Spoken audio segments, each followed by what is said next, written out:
Isang mapagpalang araw po sa ating lahat. Meron po rin yung idinating na isang twin tab na washing machine. Ito ay Sanyo Aqua. Yan, Aqua series. Ang problema daw po ng washing machine to, sabi ng ating minamahal na customer ay pag naglaba ay maingay.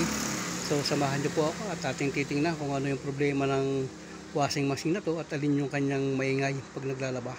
So dahil nga po itong washing machine na to ay naglalagutukan siya kapag naglalaba matapos nating matesting. So nakita natin na ang sira sa kanya yung kanya. So kakalasin natin at ating papalitan ng bago. Meron siyang metal screw rito sa lugar na to. Ayan, tatanggalin natin yan. So ito yung kanyang tornilyo, ilabas natin. So yun.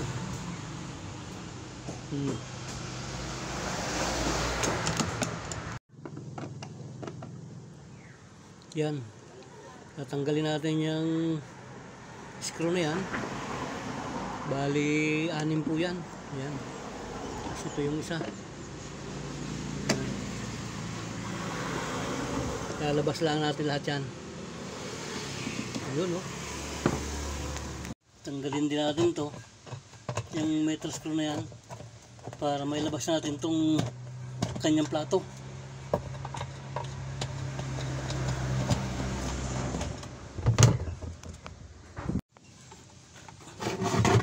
Ayan. Madali siyang kunin kapag nakahiga. Hindi katulad nung nakatayo, hirap bunutin. Pagka nakahiga, madali na siyang mahila.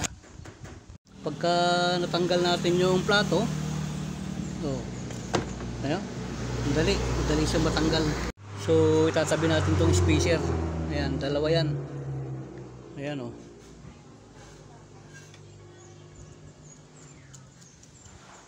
Ayan, plastic tong nasa ilalim. Kunin natin tong kanyang goma. Ayan.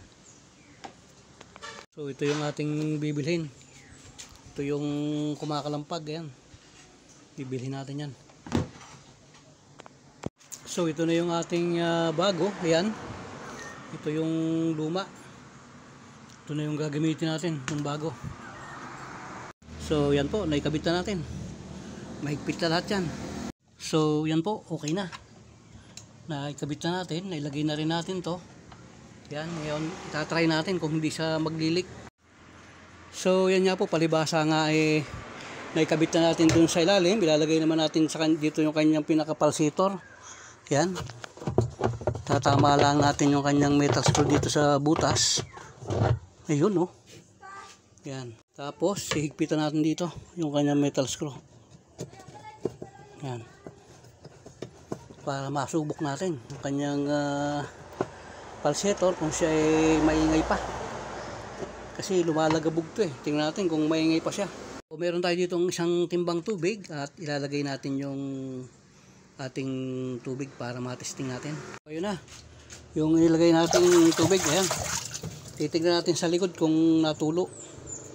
So yun, walang natulo, ibig sabihin lapat na lapat yung pagkakalagay natin ng yung ating kinabit na bagong pyesa. Ayan, wala siyang nakatas. So ayan, oh. So ipinalag natin, sinabitan ng ammeter. Titingnan natin kung maingay pa siya. So pandarin natin. Ayun, galing. Ayan, oh, wala nang ingay, oh. Oh. Ayan, yan ang pirahe niya, 1.1 amperes. Sa reverse 1.1 is with equal na equal yung kanyang amperes. Kung halimbawa po na tumutulo yung inyong washing dun sa drain habang nagdi-drain, nagwa-washing kayo, ito lang yung lilinisin natin, nilinis natin. Mamaya bubuksan na natin uli yan para makita nyo yung ginawa nating paglilinis. So tingnan natin kung magdi-drain siya. Ilagay natin sa drain. Ayun. So ayan na, okay na. Ayan, oh, nagdi-drain na siya. So palibasa nga ay ginawa na natin. Checkin natin yung kanyang dryer. Ayun, okay na. Meron siyang points. Yan, 0.6 ang kanyang nakuko sa kanyang dryer. So pakita ko lang sa inyo kung paano ito binubuksan. Yan. Nalinis ko na yan eh. Ayan oh. Oh, yan, malinis na siya. Kanina puro lupa yan. Yan. So ganun lang, nilinisin nyo lang ng toothbrush yan. At okay na. Bago nyo ulit babalik dito. Yan. Yan, okay na yan. Kaya kapag yung inyong washing machine may tumutulo dito habang nagwawashing kayo, yan lang yung lugar pong yan. Yan ang inyong bubuksan, lilinisin nyo. So ibabalik na natin itong kanyang tornilyo dito. Yan.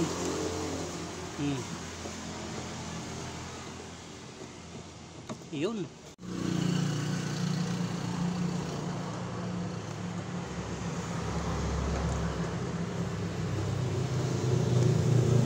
So higpitan lang natin, higpitan. Yan. So yun. Higpit na. Kaswertihan natin ay dumating yung may-ari ng washing machine, si Kuya. Ayan. At atin para naman ma-interview natin siya. O Chong, kaway-kaway naman dyan. Salamat kay Chong, ginagawa aking washing machine, tag-ulan. Tag-ulan pa naman. Yun yung ating minamahal na customer at sa kaswertihan napasyal dito sa ating shop. So dito po natatapos yung ating project na isang washing machine. Yan, Sanyo Aqua. Yan ang tatak niya. Napinalitan natin ng gearbox. Ito po, itong gearbox na to ay palibasa nga ay sira na. Pinalitan natin ng bagong gearbox at yan ay okay na. Yan nga po, maraming pong salamat sa patuloy nyo pong pagsuporta at pag-like sa aking mga video dito sa aking YouTube channel. Nawa po'y ang kasaganaan ng buhay at ang kapayapaan ay palaging sumaatin. Naway ang kagandahan at ang pagpapala ng Panginoon ay laging sumaatin lahat. Maraming pong salamat. God bless po. Yan, susuri natin yung pinagpalitan natin ng gearbox para makita ng minamahal natin na customer na nagpalit talaga tayo ng bagong gearbox.